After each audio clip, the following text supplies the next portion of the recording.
Hola,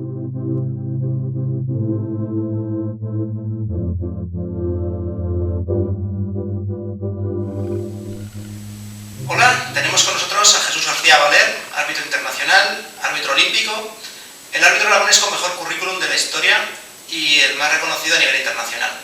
Queremos que nos cuentes un poquito sobre ti, los torneos que más te han impactado, el jugador que más ilusión o más impacto te ha causado arbitrar. Bueno, llevo desde el año 2003 arbitrando. Además, ese torneo creo que lo jugaste tú, fue un torneo de Delicias, Barrio de las Delicias. Ya llevo 20 años. En cuanto a los torneos que he arbitrado, a nivel local, a nivel de Zaragoza, los torneos de Ciudad de Zaragoza, el torneo de Utebo, que en la última edición casi llegó a los 200 participantes, e internacionalmente el torneo de Gibraltar. También he estado en 2 Olimpiadas, en la Olimpiada de Bakú, de Batumi, y he estado en un europeo de clubes, en un europeo de naciones por equipos. Ahora en agosto he ido al Mundial de clubes en Düsseldorf. Bueno, en cuanto también estuve en una Copa Mundial en Khanty-Mansisk, en Rusia.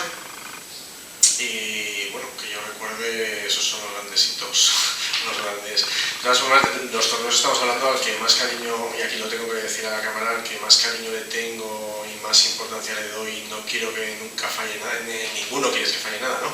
Pero es al torneo de Aspanoa, el torneo que hacemos en favor de una asociación de padres con niños oncológicos. Para mí ese es el torneo que más cariño y más quiero. En cuanto a ilusión, lógicamente arbitrar los grandes. En el torneo de Gibraltar, hoy por hoy puedo decir que he arbitrado de los 10 primeros de ranking, los he arbitrado a todos de una manera u otra, ¿vale? Y esa es la mayor ilusión que tienes, claro, arbitrar a los buenos. Hace poquito me encontré con Anán, que estuve hablando con él en Düsseldorf, habla español, vivió muchos años aquí, con Linier Domínguez, con Kramnik, estaban allí, Svidler, y también la joya, bueno, dicen, el jugador con mayor potencial, que es Prag, el indio, ¿no? Esos son, a grandes rasgos, lo que sería mi currículum. Yo recuerdo una partida en Gibraltar, que es, bueno, se jugaron el torneo cada vez con menos tiempo. El Armagedón, sí, en los tiebreaks de Gibraltar. Que tuvo que ser interesante, ¿verdad que yo? Pues... Se jugaba cerca de 40.000 euros. Sí. Esa partida. Bueno, hay que cambiar la unidad, son libras, todavía más. Pero bueno, sí, lo que recuerdo es un desempate entre Nakamura y David Antón. Claro, no, yo como español quería que ganara David Antón, ¿no? Al final se lo llevó Nakamura, hizo muy buen torneo, ¿no? David Antón. Y bueno, es lo más del torneo de Gibraltar, lo hemos vivido conjuntamente, es el punto de mayor tensión. Hay tensión en todas las rondas. Yo cuando acabo una ronda, sacamos el emparejamiento y vuelves a la habitación, vuelves como si hubieras jugado 2 partidos de baloncesto seguidos, vuelves cansadísimo, pero lo que más tensión hay, lo que tienes que estar al 100% es en los tiebreaks, ahí con los 2 jugadores, que se retransmite también, y sí, bueno, eso es un punto de tensión, sí. Sobre todo para la gente que no juega torneos, la función del árbitro resulta un poco etérea. ¿Para qué está el árbitro? Solamente para hacer los emparejamientos. Entonces, ¿cuáles son las funciones principales de un árbitro, aparte de hacer los emparejamientos? Bueno, el árbitro en principio tiene que dar fe de que todo ha ido según la normativa de la FIDE o la normativa de la federación que hay en ese momento, ¿no? Si es un torneo local, pues igual la única normativa que tienes es, en nuestro caso, la aragonesa. Da fe de que todo ha ido correcto. Además de los emparejamientos, pues coger los resultados, también las condiciones de las salas de juego, porque también lo evaluamos, aunque en este aspecto es un trabajo conjunto con la organización. La luz, la calefacción o el aire acondicionado, incluso la distancia que puede haber entre el jugador y la mesa o entre el jugador y el reloj, todo eso también hay que verlo. Tiene que ser una distancia pues adecuada, ¿no? Dentro de unos márgenes que hay. Y dar fe de que todo ha ido correctamente. Y después, claro, si es un torneo evaluado, tienes que firmar el informe y bueno, esto ya las personas que son ajenas al ajedrez, los títulos en ajedrez, maestro internacional, maestro FIDE, gran maestro, pues llevan hay una serie de normativa, hay que conseguir unas normas. Entonces tú también tienes que dar fe de eso, que este jugador ha conseguido tantos puntos con una medida de tanto y ha conseguido su primera norma, su segunda, o ha alcanzado ya el título de gran maestro. En Gibraltar, por ejemplo, que hablábamos anteriormente, cada año teníamos mínimo media docena de normas fácilmente.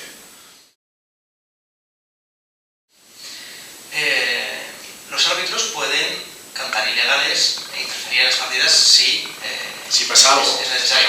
Digo porque el último campeonato escolar de Zaragoza estuve hablando yo con un árbitro diciéndole cantar ilegal, que está en el tablero. Yo como entrenador no puedo, pero tú como árbitro sí. Es obligatorio. Y el árbitro me decía que no. Entonces, bueno, pues tenemos un fallo, mejor no digas el nombre, pero desde luego, según la normativa, siempre que se dé cuenta el árbitro, porque a veces estás controlando varios tableros y no te das cuenta, pero siempre que se da cuenta el árbitro tiene que cantarlo ilegal, eso es así. Sí, es que también quiero aclararlo porque algunos padres te pueden decir, ¿por qué el árbitro ha dicho esto si en el otro no? Pues porque en el otro el árbitro no conocía bien nada. Únicamente los jugadores y el árbitro son los que pueden reclamarle legal.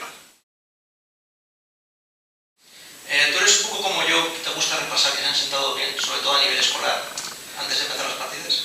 Pues hay que repasar que se han sentado bien, que los relojes están como deben de estar y que en el tablero las piezas también están como deben de estar, sobre todo si hablamos de escolares. ¿Qué ocurre si empieza una partida y el rey y la dama están mal puestos? Por ejemplo, bueno, pues si nos damos cuenta antes de la jugada 10, ¿vale? La 10 incluida, pues tenemos que volver a la posición inicial. Si es a posteriori, la posición se mantiene, ¿vale? Pero en este caso, digamos que no puedes hacer el movimiento del enroque con el rey, ¿de acuerdo? Ahora bien, en ritmo estándar tendríamos que volver a la primera posición legal.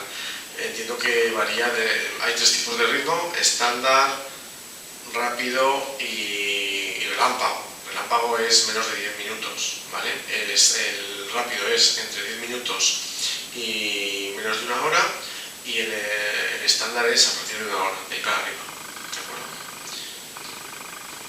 En caso de que estén mal puestas y se empiece la partida, ¿el tiempo se mantiene o hay que reiniciarlo? No, el tiempo se mantiene. ¿Cuántas ilegales? Todas son preguntas que me han hecho en el WhatsApp del grupo y te las transmito, ¿vale? O sea, no son que se me hayan ocurrido a mí solo. ¿Cuántas ilegales se permiten en el ajedrez? Para cualquier, a no ser que las bases digan lo contrario, porque, bueno, tú y yo sabemos que en torneos escolares, por ejemplo, se permiten hasta 3 ilegales, pero a no ser que haya una modificación en las bases propiamente, por ejemplo para torneos escolares, son 2 ilegales, la segunda pierde, ¿vale? O sea que realmente permitir, la primera conllevaría una irregularidad que es bonificada con tiempo, ¿vale? En ajedrez estándar son 2 minutos, en ajedrez rápido y relámpago 1 minuto. Me preguntan, si un jugador mueve, por ejemplo, un alfil y lo coloca uno que sea ilegal, ¿está obligado a mover esa misma pieza después de que se le cante el ilegal? ¿Hay algún caso en el que no? A ver, lo que dicen las leyes del ajedrez es que está obligado a mover esa pieza, ¿vale? Si hay jugada legal posible. Si ese alfil que ha hecho la ilegal no tiene ninguna jugada legal posible, lógicamente tiene que mover otra. No puedes obligar a una persona a hacer una ilegal. Entonces, si ese alfil, caballo, la pieza que sea, tiene una jugada legal, la tiene que moverla. Siguiente pregunta. Si un jugador hace una ilegal y el rival no la reclama, ¿el jugador que ha hecho la ilegal puede reclamar que el contrario no la ha reclamado? No, y eso hay un un vídeo que además sucede en la Copa del Mundo de Rápidas entre Carlsen, el árbitro es Takis Nikolopoulos, entre Carlsen y Inarkiev, ¿vale? Claro, Carlsen no se da cuenta de que Inarkiev ha hecho lo ilegal y reclama que Carlsen no se ha dado cuenta de que entonces entonces se piensa que se ha perdido y se da la mano y tal. Y hay una reclamación por parte del equipo de Carlsen. Carlsen le debió a alguien de decir, oye, que no es así, pero no puede reclamar que el otro no ha dicho ilegal. En ese caso, como el que nos ocupa, como estábamos jugando, bueno, claro, hay que tener en cuenta que aunque son rápidas y hacer el relámpago, esas partidas son supervisadas. Hay que volver a la última posición legal. Si no hubiera supervisión, como en la mayoría de torneos que arbitramos tú y yo, pues la posición ilegal se mantiene y tienen que continuar a partir de ella, ¿vale? En ningún caso un jugador puede decir a otro ilegal porque le has dicho ilegal. Bueno, yo no me he dado cuenta y que sé la partida.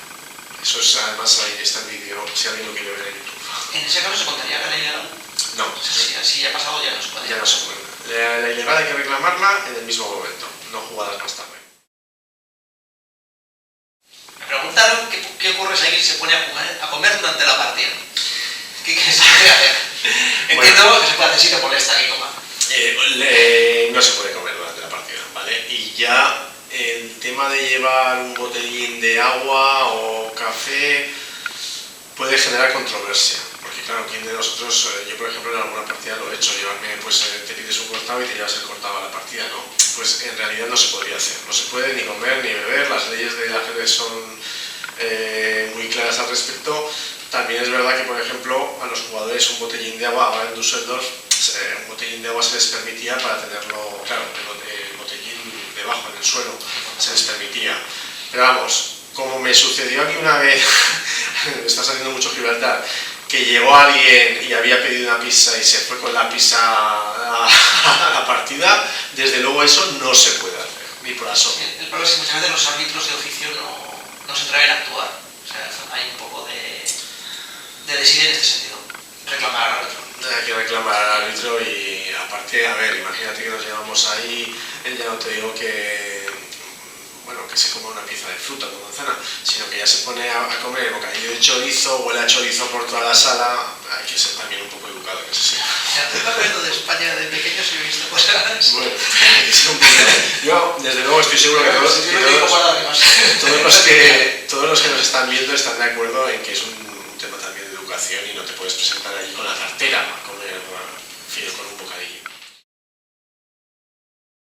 Otro tema controvertido actual, ¿qué ocurre si el rival mueve antes de que yo le dé el reloj? Bueno, vamos a ver. ¿Qué dicen las leyes del ajedrez? Las leyes del ajedrez dicen que el jugador te tiene que dejar finalizar, ejecutar tu jugada hasta el final. Quiero decir, te tienen que dejar darle al reloj, ¿vale? Entonces, ¿qué sucede? Vale, yo muevo, la otra persona mueve, pero no le da al reloj. El rival te tiene que darle y después él le dará. Lo que sucede es que si lo que no está permitido, imaginémonos que yo hago una jugada, el rival hace una jugada y antes de yo darle al reloj, ¿vale? O después también, el rival dice, no, que no es mi turno y lo echo para atrás. Eso está prohibido. Vamos a explicarlo. Lo que dice la normativa es que tú puedes, te tienen que dejar darle al reloj, ¿vale?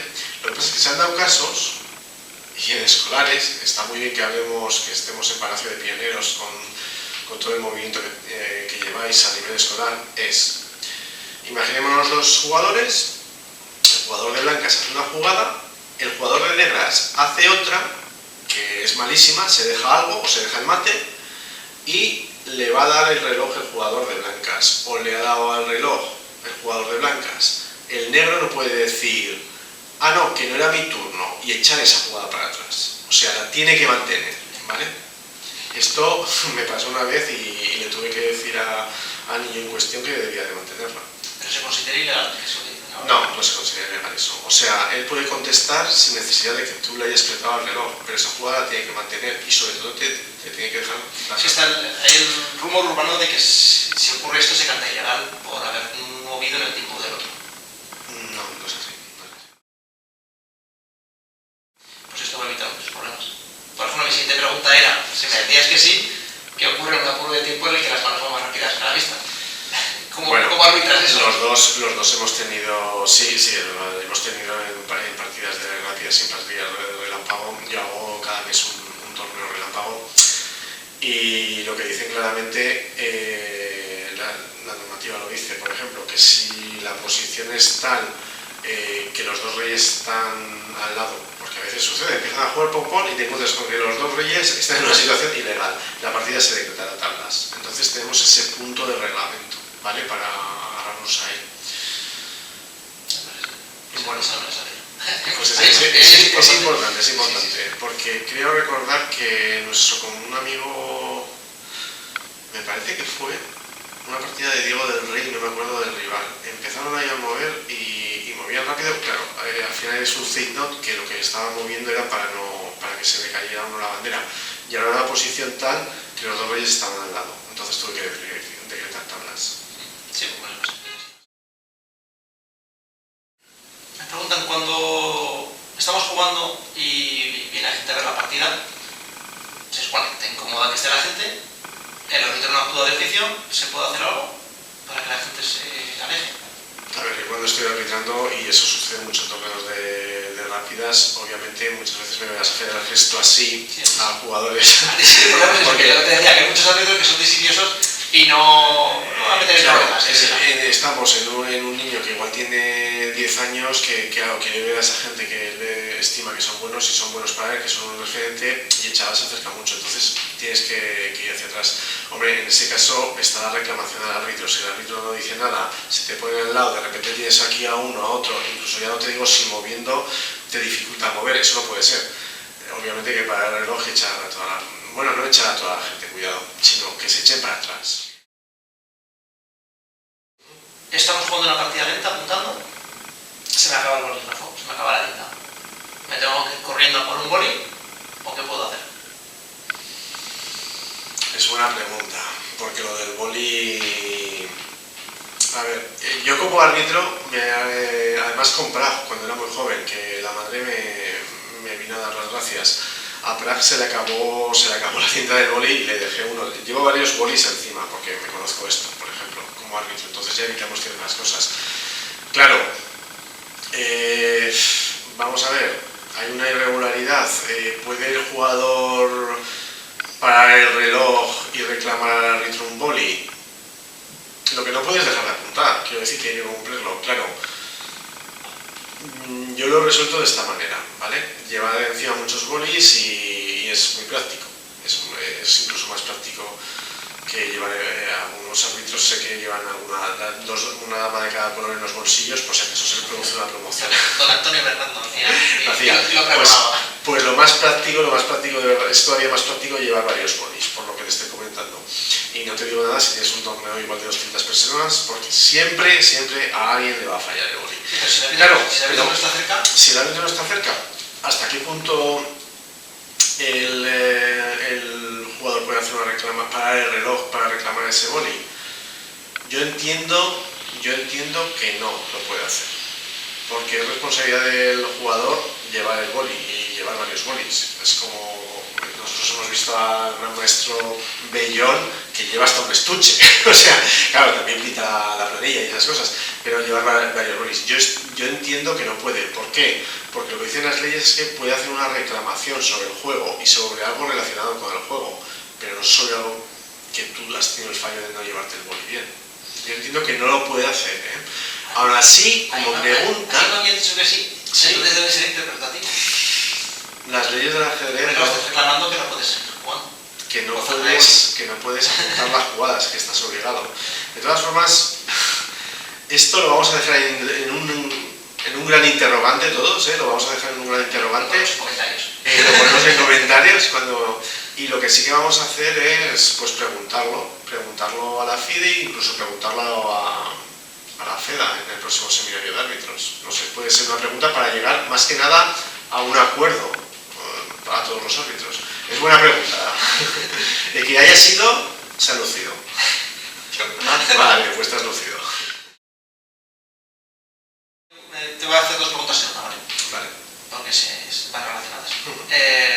¿Qué ocurre si estás en una partida lenta y el rival de repente ha dejado de apuntar o no apunta? Y están en apuro de tiempo, con lo cual le queda poco tiempo.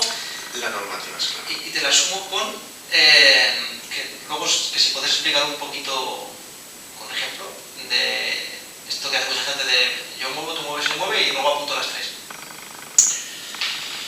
Vamos a ver, vamos a tirar de normativa. Vamos a ver, en una partida de ajedrez estándar estamos obligados a apuntar, teniendo en cuenta que haya incremento de mínimo 30 segundos. Cuidado, y eso también que, porque puede ser de ajedrez estándar, pero sea caída de bandera. Entonces, si llegas a los 5 últimos minutos, tienes derecho a dejar de apuntar, ¿vale? Entonces, primero vamos al ritmo de juego. Ajedrez estándar, pero esa caída de bandera con incremento. Incremento mínimo de 30 segundos.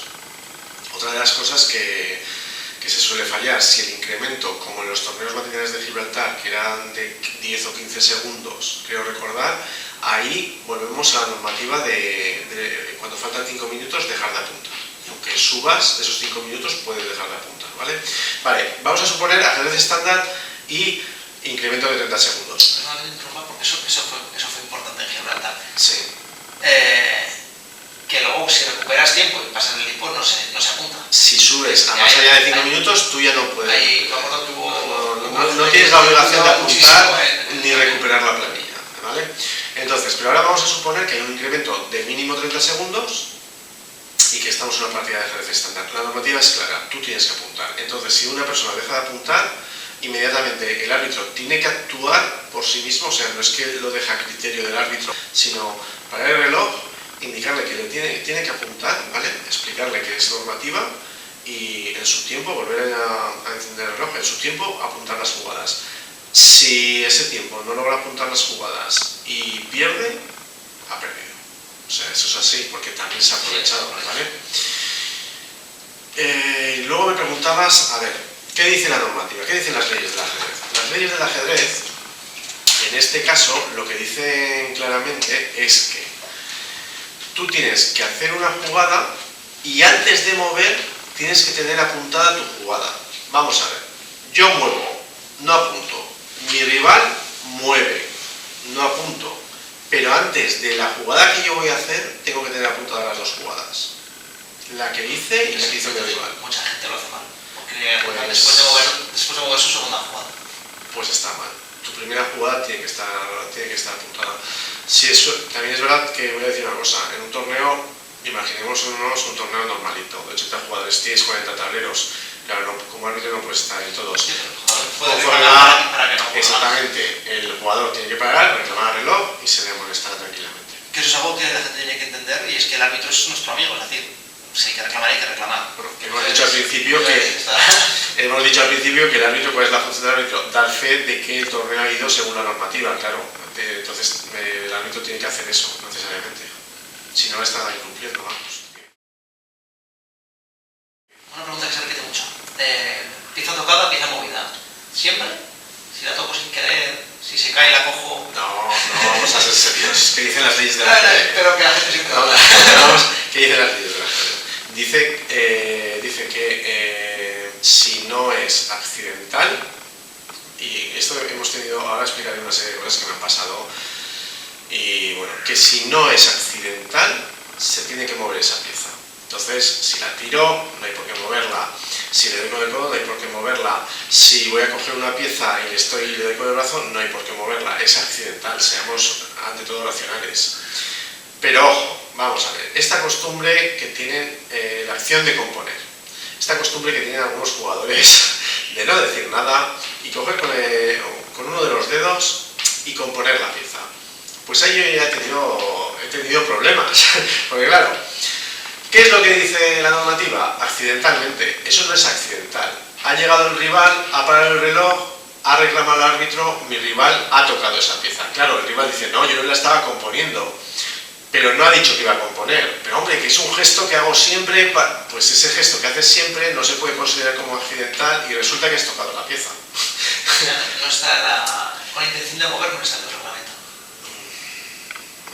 La intención de mover sí está en el reglamento, pero claro, es que... ¿Qué es mover una pieza? Claro, tú y yo, si ahora cogemos a una persona que pasa por la calle, ¿qué es la intención de mover? Pues dirá, hombre, pues cogerla, vale, de acuerdo. Pero también puedes mover haciendo así.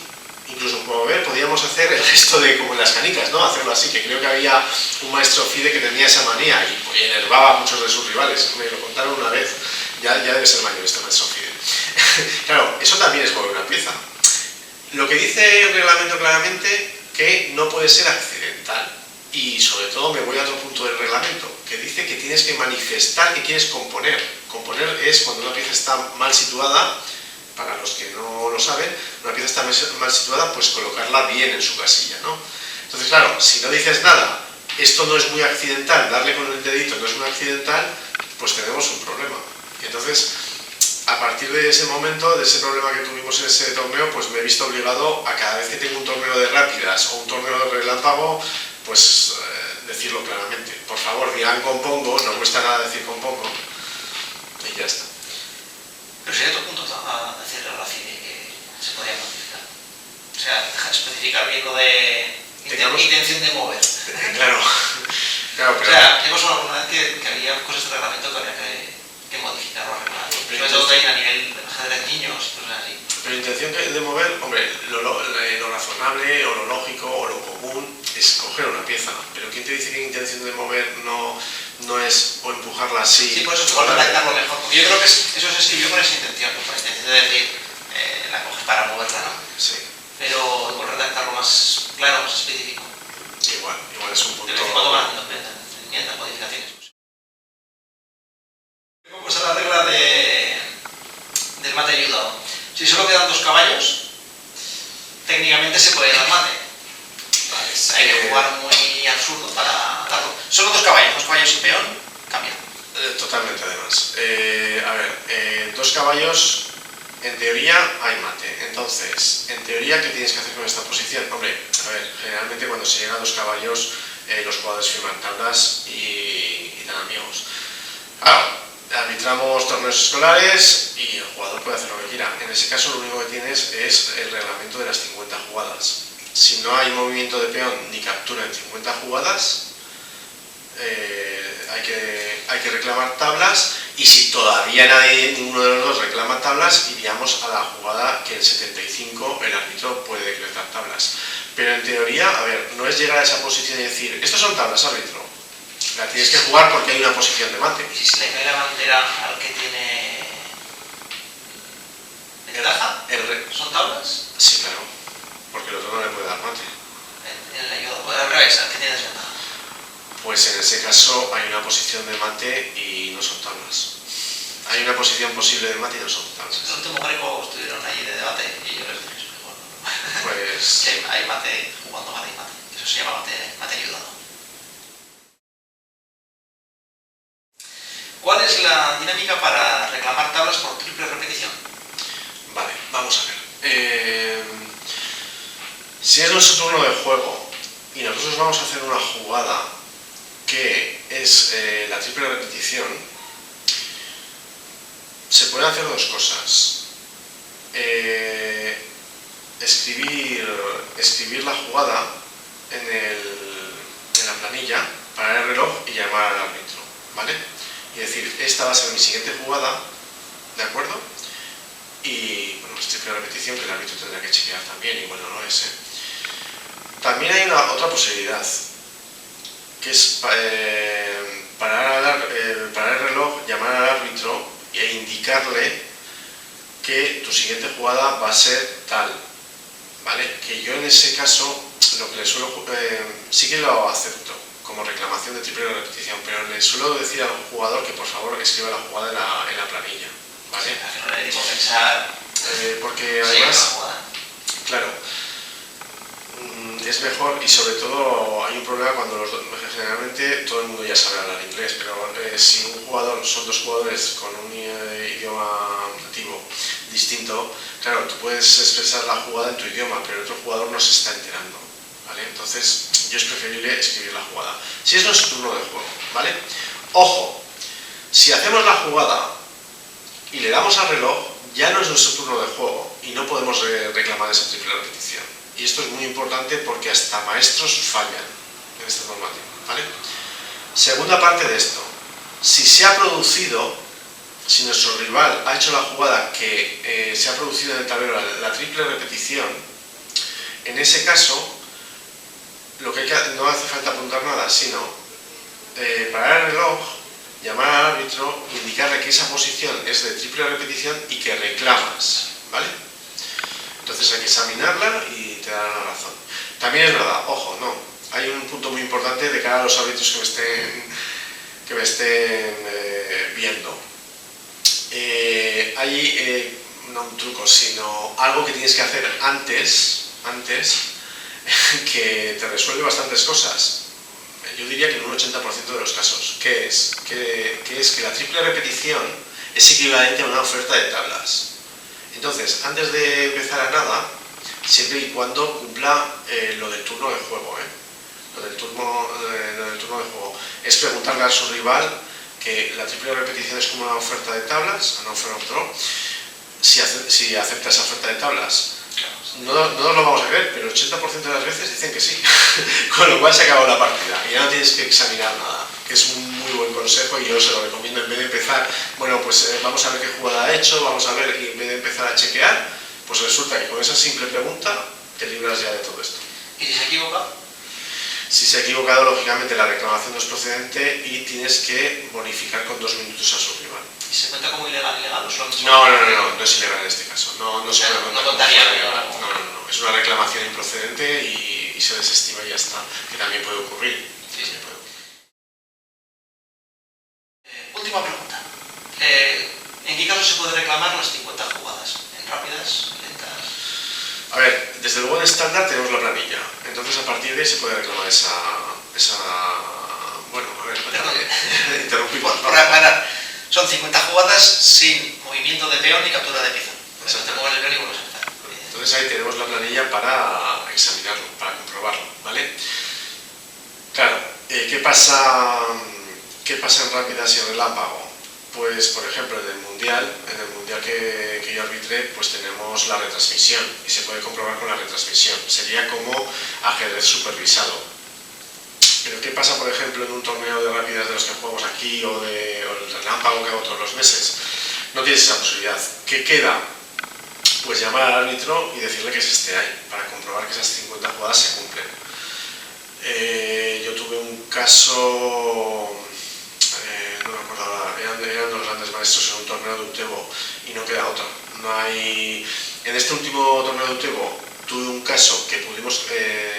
se estaba retransmitiendo y utilicé la regla de los 75 movimientos, no de las 50, yo por mí mismo como árbitro de los 75 movimientos, llegaron a los 75 movimientos, entonces ya puedo dictar las tablas, ¿vale?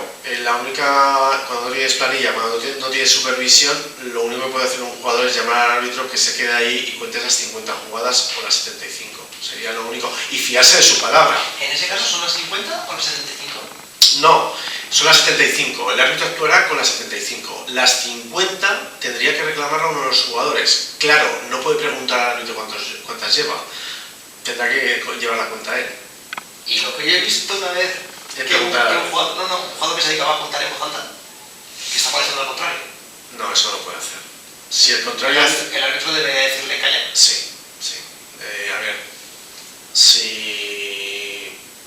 si los dos están contando las jugadas en voz alta, pues yo... Yo lo he visto a uno de ellos. Pero cuidado, tampoco sería permisible. Bueno, si es la última partida y los dos están contando en voz alta, sería permisible, ¿vale? Pero claro, si estamos en un torneo de rápidas o relámpago que tienes a 40 jugando al lado, no lo puedes permitir, obviamente. En fin. No, en principio depende de las circunstancias. El árbitro también, en este caso, tiene que utilizar su mejor juicio. Hombre, si es la última partida y quieren ponerse los dos a contar, no uno, los dos, bueno, pues que lo hagan. Vamos a hacerlo así, incluso más legal, más con la normativa. Pues con esto hemos terminado. Muchas gracias por haber venido. ¿Hemos terminado? Sí, bueno, ha sido muy rápido. Espero que sirva. Pero será muy útil, porque son dudas que te van poniendo de vez en cuando en el WhatsApp y al final, bueno, pues mirarnos el vídeo. Tenemos al mejor árbitro aragonés, no hay dudas. Bueno, pues quedamos también para dentro de unos meses, si surgen más dudas o cuando sea, pues por supuesto las resolvemos. Muchísimas gracias por esta oportunidad. Que por cierto, este verano hizo un seminario de árbitros. Sí. ¿Con qué porcentaje de aprobados? Aprobaron más de un 50%, casi el 60%. Que parece poco, pero es muchísimo. Es muchísimo, aseguro que es muchísimo. De árbitro FIDE, exactamente. A seguir. Muchísimas gracias.